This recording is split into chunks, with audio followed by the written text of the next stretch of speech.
Ugh, he's too short, he's too ugly, he's too fat. Oh, I like this one. No, I didn't mean to swipe. Oh well, I still got another 5,000 in my DMs to look through. How did dad manage to get with someone like mom? That dude is ugly as fuck. Hey, I like you. Let's get married and have kids together. Okay, seeing as there is no other option for me in this small town, we shall get married and live the rest of our lives together happily ever after. Why is it So hard to find someone? Has anyone else noticed or felt that it's just been way harder to find a relationship? Like, why is it now you'll get a random video on your recommended of someone saying that they're a loser and that they've been lonely their entire life? I swear, this didn't used to happen. Didn't everyone meet someone in like middle school or something and then just get married and live the rest of their lives happily ever after together? I've noticed a trend lately of how a lot more people are saying that dating in today's age, like dating in Gen Z, is natural selection. Now, if you don't know what natural selection is, it's basically just survival of the fittest. I think the term natural selection here is not the correct term. I think the word that we're looking for is dating inflation, because it seems like now a lot of people have this conception that if you want to find a relationship now, you need to be like 6 feet tall, you need to have six-pack abs, you need to make 6 figures a year, and that's only to get your foot in the door. Don't even talk about actually maintaining it. Guys, don't give them the ick. Watch out, they're gonna get the ick and they're gonna get disgusted with you. Oh, he gave him the ick. Oh my gosh, guys, it's over. That relationship's dead. Now, I know it's funny to look at all these people, you know, doing all their looks maxing stuff, making sure that they have a can't-tell tilt to their face, making sure that they're height maxing. I don't know, doing whatever random crap that they talk about in looks maxing stuff. I know it's pretty funny to look and judge and laugh, but you can't help but think that there is some merit to that now. Because with the rise of the internet and everything, I'm sure we've all noticed that not too long ago, people were getting married and having very happy relationships together and staying together for many years. Some of them even the rest of their lives. Back in the 80s, a lot of us got married at 20. My grandparents on my mother's side of the family, my grandfather was telling me how he met my grandmother when they were both in middle school, and they're still together to this day over 50 years later. How often do you see that happening now? Like, you don't see that happening very often today, because with the rise of the internet, it really has made dating more superficial, especially with online dating and how that's the main way that people meet each other now. Most people meet each other today online. Like, rarely ever do people just make friends just from being in person now. That's just how it is. That's just the world. That's just how we've evolved to be, especially with dating apps like Tinder, Bumble, Hinge, all of that. And so what is a common thing on dating apps? Men outnumber women 3 to 1. For every 3 men there are on a dating app, there's 1 woman. So what does this do? This means that there is a low shortage and a big demand. Supply and demand. The reality of dating apps is that guys really have it rough. Like, there is not a whole lot of action that goes on there. Even me, I would like to think that I'm a pretty decently attractive guy. The most matches I ever topped out was like 20. Like, I topped out at like 20 matches. But everyone has a different experience. For example, most of the time, a lot of us guys are lucky to get more than 3 matches, while a very select few are drowning in options. But if you've seen some of these guys' profiles, asking why they aren't getting any matches, sometimes the answer is just staring them right in the face. And I mean literally staring you down. People do notice this whether we want to admit it or not, and nobody wants to be seen in that light. And that's where today's sponsor is here to help you out. Tiege Hanley. They've got skincare systems for pretty much every guy's needs. Anti-aging, sensitive skin, oily skin, you name it. Personally, I use their acne system because it works. It comes with 3 steps. Salicylic acid face wash to keep your skin clean and fight breakouts. Glycolic acid pads to exfoliate and keep pores clean. Acne serum to target and prevent blemishes. Since I started, my skin looks clearer, redness is down, and I actually feel more confident, whether I'm on a date, networking, or just existing in Gen Z's worldwide dating crisis. And that's the thing. Building routines like this does have a trickle-down effect. More confidence helps you crush it at work, make more connections, and get closer to bigger and bigger goals of whatever you're trying to achieve. And Tiege Hanley is having a massive deal for you with up to 40% off your first box, plus a free gift worth $20. Just click my link in the description or pinned comment to get started. And once again, thank you Tiege Hanley for sponsoring today's video. Okay, where was I? Oh yeah. But for women, they can just go in a dating app. Doesn't matter what they look like. Here we used photos of a male model. Take a look, clearly good looking guy.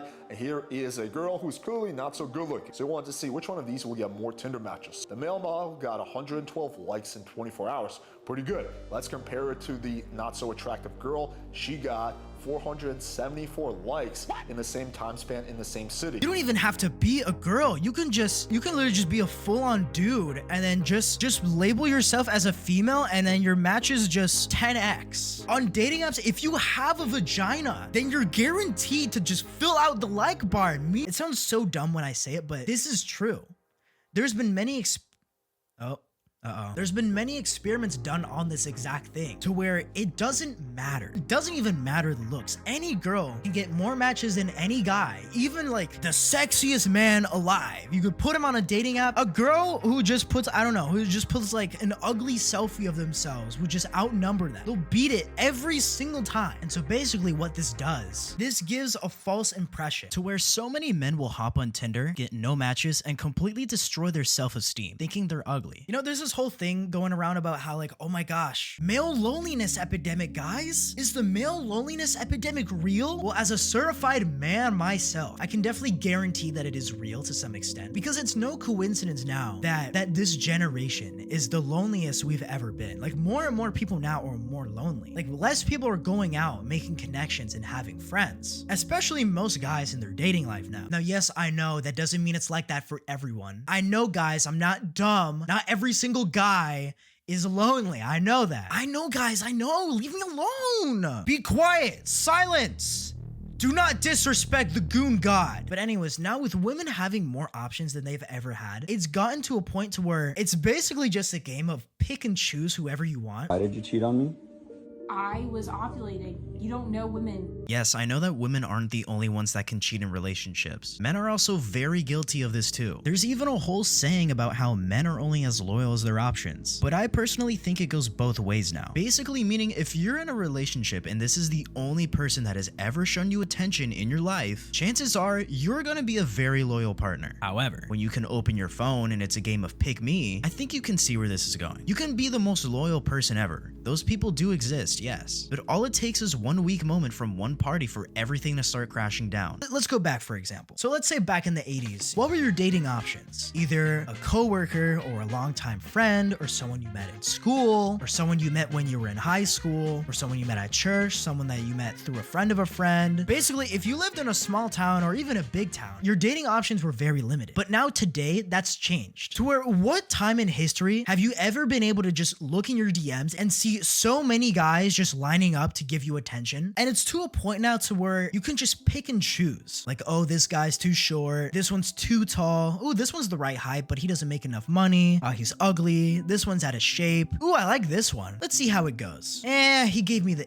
ick. I'm not really feeling this one. Oh well, back to the DMs. There's definitely many ways the internet has benefited humanity for the better, but then there's also other instances like this to where it's really just screwed over everyone. Man, I want to find love, but I don't know where to start. Why don't you try out Tinder or Bumble? You're a pretty decent looking guy, so I don't think you'd have any issue.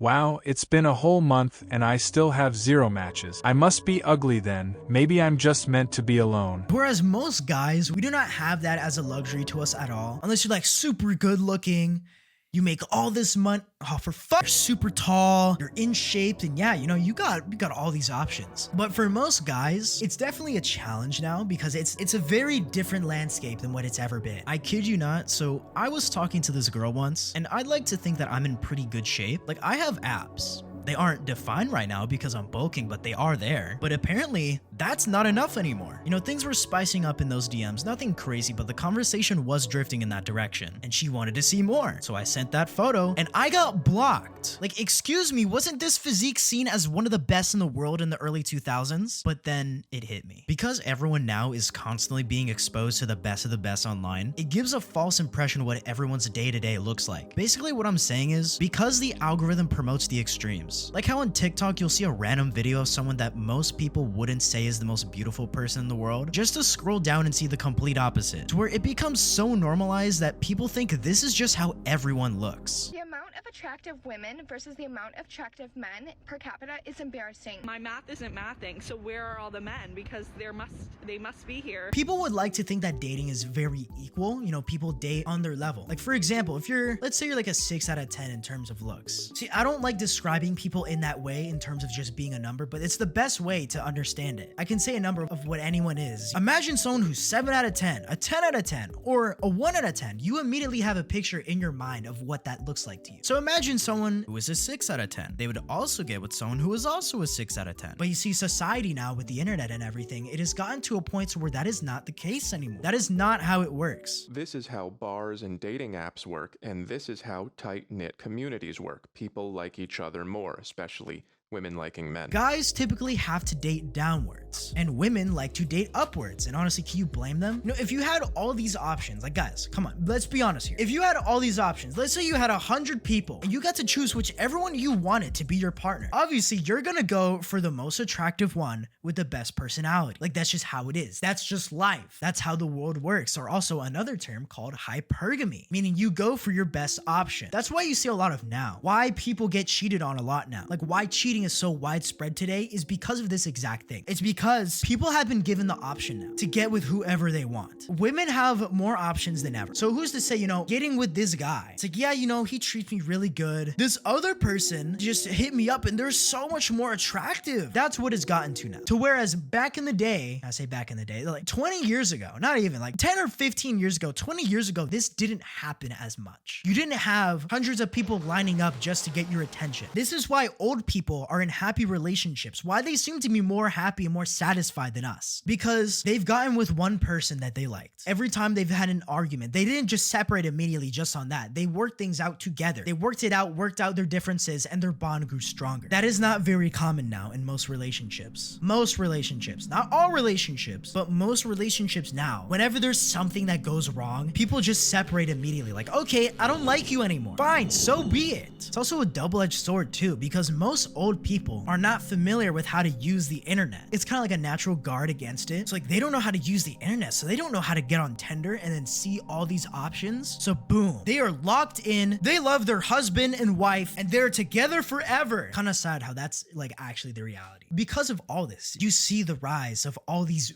weird communities, you say. A lot of people like to call them the incel communities, where you have people who are so convinced that if you weren't born a certain way, then there's no point of even trying. You weren't born 6'4", you're not attractive, you're ugly, there's nothing you can do to fix that. So therefore, you're screwed. You should never try. These are called the black pill communities, and you should never go there because it's very sad. But then this also spawned a completely different community entirely, one that you might have heard of before. Looks maxing, trying to get better, trying to better themselves to look better for the opposite gender so that they can get a partner, which is not a bad thing. It's a very normal thing to do. A lot of people go to the gym for this exact reason, so they can look better to, you know, possibly have more dating opportunities, more relationship opportunities. But some people take these communities to the extreme. They focus on the most minute details that do not matter at all. Like, yes, looks do matter. We all know this to be true. People will treat you differently based on how you look. Even me. You clicked on this video, you saw my appearance, and you came to some sort of conclusion about me. Whether it was good or bad, anything. You made a judgment on me based on how I looked within the first 5 seconds of this video. And everyone does that. That's human nature. We naturally compare ourselves to everyone. Fixating on looks to the extent to where you worry about the way that your eyes tilt or something is really dumb, because that does not matter. In my experience in different relationships in the past, that does not freaking matter at all. To the points where we have people ruining their lives with plastic surgery, all in the name of looking better. But really what they're forgetting, maybe it's not the looks that's holding them back.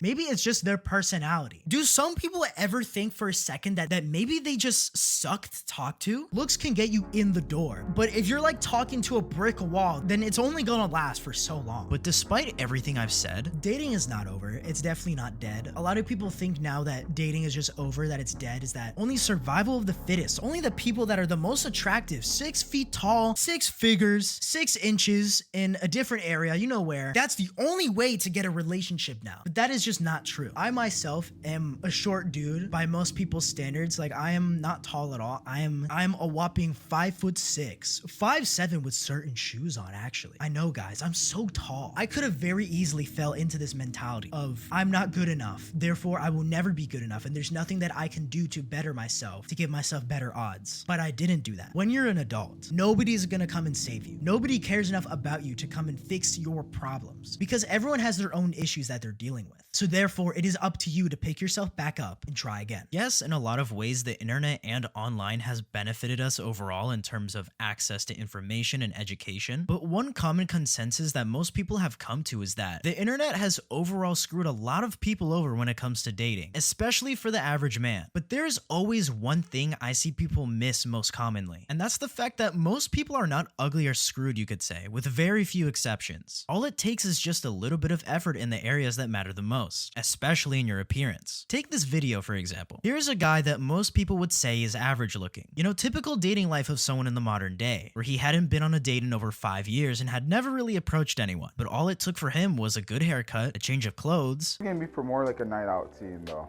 Or like you're like a day bar. And better photos of himself. And boom, he had so many matches that he straight up just forgot to respond to most of them. Like how I honestly check because you're too busy. Because you're too busy. Yeah. Okay, but that's just one example. Let's say you were really short. Is dating truly just over for you? No, here's someone who's 5'2" making it work for him. Life is unfair, yes. Certain people have it easier than others, and the dating market has inflated. So yeah, I can see the argument that Gen Z dating is natural selection, but I think the term dating inflation is more accurate here. Because people that didn't seem to have any issues with their dating life many years ago are now really struggling in today's market. However, there is one thing that life does give you here, and that's the chance to do better. Not everyone can be a 10 out of 10. I'm certainly not one, but everyone can improve. Another thing that I constantly see people forgetting is that looks and personality are subjective. You will be viewed differently by everyone you meet. It's like how you'll see someone online and go to the comments and there will be some people arguing how this person is mid, while others think this is the most beautiful person they've ever seen. The same goes for you. Who's to say there isn't someone out there that will see you in this way? Because there is. You just haven't met them yet. Or if you already have,